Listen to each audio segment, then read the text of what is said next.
If you are struggling with getting your child to eat, or maybe you have some just general eating problems with your child when you're feeding them, then this is the video you're going to want to watch.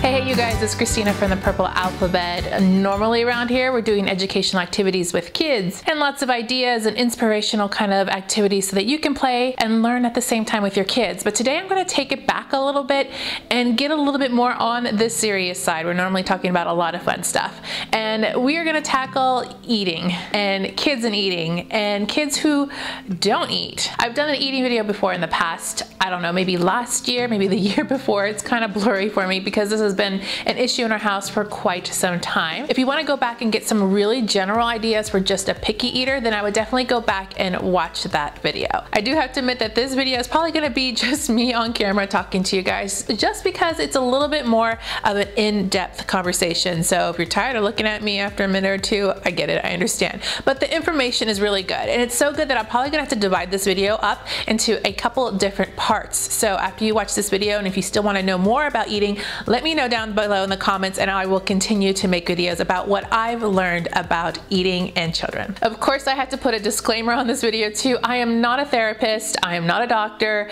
I am not making any recommendations for you. If you think your child has some sort of problems or delays or issues around eating, then make sure you do talk to your doctor or your pediatrician or even a therapist. All right, now that we got through all of that stuff, let me give you a little bit of background. As you guys know, I have 3 children. 2 are very young. 1 is 4 years old, and that's the one that was having some eating problems. So in this video, I want to talk to you about when you should go to the doctor, or when you should talk about it with your doctor if you do have a concern, the types of eating therapy that I know and have been involved with that are around, and then a little bit of what to expect. What I'm going to focus on is eating therapy. So if you have a child who is just a picky eater, maybe they'll eat a little bit of this, but they'll eat other stuff, and they're constantly just exploring their foods, then that is not what I'm talking about here. I'm talking about a child that has a very extremely limited menu. We're talking maybe 10 items at most. For us, my daughter had a little bit more than 10 items that she would eat, but it was also a lot of other things involved. For example, she had some gagging, some spitting up, some throwing up,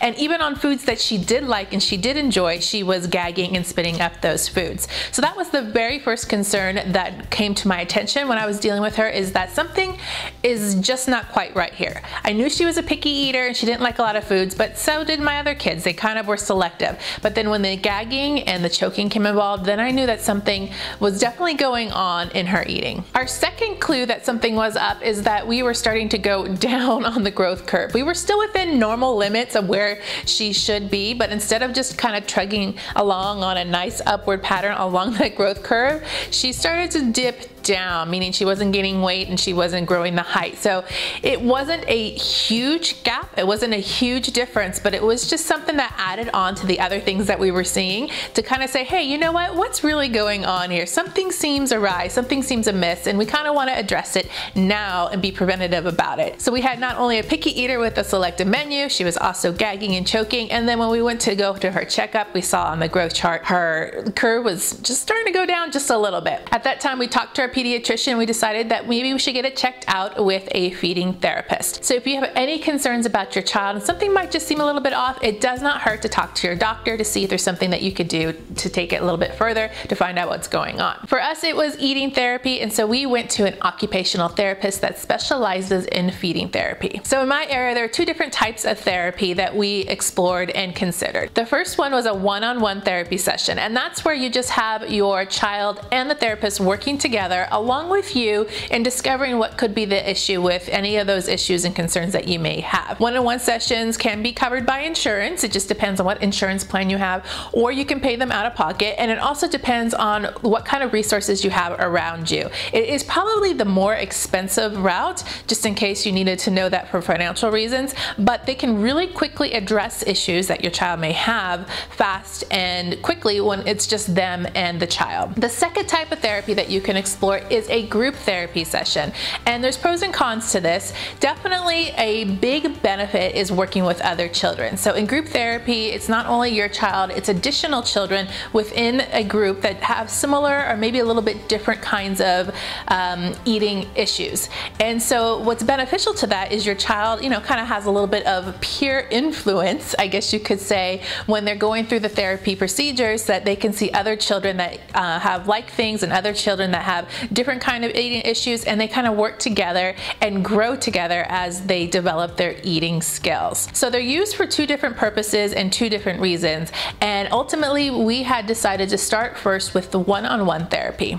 Now, a little bit of what to expect. I want to give you kind of a broad overview of what you could expect if you were to join an eating program similar to what we did. It's all going to be varied upon the problems that your child may or may not have, and it's also going to depend on the therapist, the facilities, and where you live. So this by no means is just like a one-stop, this is what it's going to be like. This is just a little overview of our experience and what we had in our therapy sessions. Both types of therapy sessions required an evaluation. So that was just a longer session spent one-on-one with a therapist to kind of address all of the concerns I had and to do an evaluation with our child to decide what issues were really there. What was the root of them and what are the things that we needed to work on? I already told you we were working on choking and gagging and a limited menu, and then also we wanted to see kind of a little bit uptick on our growth chart, which would have been a great benefit, but it wasn't necessarily the most important thing. So in that evaluation, it was really easy. It was just basically playing, and my child really did like the evaluation. So there's nothing to be scared about. There's nothing to be concerned about. It was just a lot of fun. The therapist took her in, played games with her, and they explored their mouth. They basically gave her tools and some exercises to do to see if she was chewing properly, about her tongue, about how her mouth moved, and then they did a whole bunch of sensorial activities to check to see if there was sensory issues. Was it smell? Was it touch? Was it the way something looked? All of those things that are involved in eating all of a sudden became really important in addressing what could be going on with our child. Also, part of the evaluation is a little bit of questions for mom and dad or any caregiver. So I was asked about her first, time she ate ever when she was a baby, when she did formula, and she's not, like a whole health history, and then up until present day, where do you sit for dinner and for meals? Do you eat in front of the TV? Do you eat together as a group? Does your child help prepare meals? Just kind of a whole encompassing feeding program that you have at home right now. The therapist wanted to know so they could get a really good insight. Not that anything that I was doing was wrong, but it just helped the therapist to understand the background so that when they did therapy, they could have a full picture. Okay, and then once we got the therapy done, we went into a one-on-one therapy session for a couple of weeks. And this was really beneficial. I learned a ton. In fact, I want to do a little bit on a further video and tell you a little bit more in detail some of the things that I learned in those sessions. But they were really great because the therapist could work on her and really see that she was chewing on both sides of her mouth, that she wasn't having problems, chewing up the food so that she could swallow it, that her tongue was working properly, that the gag reflexes were all in line or not in line, depending on the case. And then they did that by playing games. They would always do some kind of sensorial activity and warm up, and then there was even a routine. So this was great because my daughter got some really good attention, but then we thought, you know what, we think that peer influence could really help our child. So then we moved into something called a eating group. Our eating group that we attended is a 12-week weekly program with at least 3 to 4 other kids. And the kids ranged in ages, but they were all around the same age, around the preschool age in our group. Each one of them had different things going on, some similar to my child, some not, but it was really great to see that the different kind of levels where everyone was, and they can work off each other when they were in therapy. Our therapy also included an occupational therapist, a speech therapist, and a child psychologist, along with a recorder who was in the room to record everything that went on. We were recording what they touched, what they ate, what they smelled, what they swallowed. So it was a fully encompassed, all hands on deck kind of program, along with the children inside. As far as what to expect for a program similar to this, it's going to vary, like I said, per program and where you are, what state you are, what therapist you are. But for our program, it was really nice because what would happen is the child would go into their feeding group with their friends and go through a whole routine, which I'll hopefully get to in another video because it's really, really interesting. But then the psychologist would take us parents into another room and give us a little session. So not only were we trying to solve this eating problem from the children's perspective, the child psychologist was helping us from a parenting perspective.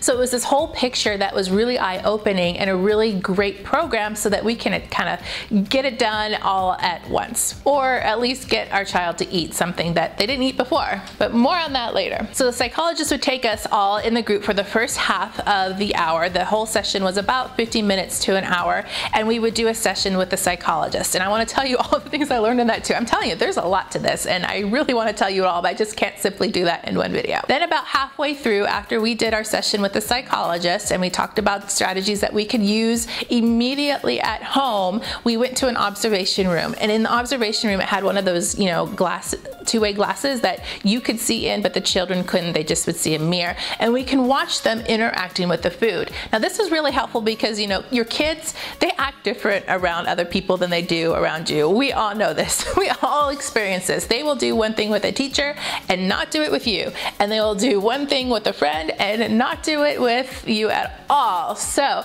this is really eye-opening to see your child interact without having you present. That was the #1 benefit. But secondly, you could see how these therapists, the speech therapists and the occupational therapists, were working on exploring new foods and new experiences with your child. So then you could take those guidelines and those exercises and bring them back home to reinforce them. So you have a really good strategy for when you're at home. I thought this was very, very beneficial, and I learned a lot from this as well. And I was able to take everything that I saw and watched and observed and to bring that back into my house so that I can further help my child along in trying to figure out where this problem can be fixed. And during this time, the children were doing sensorial activities and they were trying and exploring new foods with their friends and with the therapist, and there was no pressure and no requirement to actually eat the food that they were exploring. And once again, I will explain how all that works later. But it was a really great process. At the end, the parents would come back in and we would talk about what happened in therapy, and they would get a little report card that said whether or not they touched a new food, they smelled a new food, they touched it to their lips, they touched it to their tongue,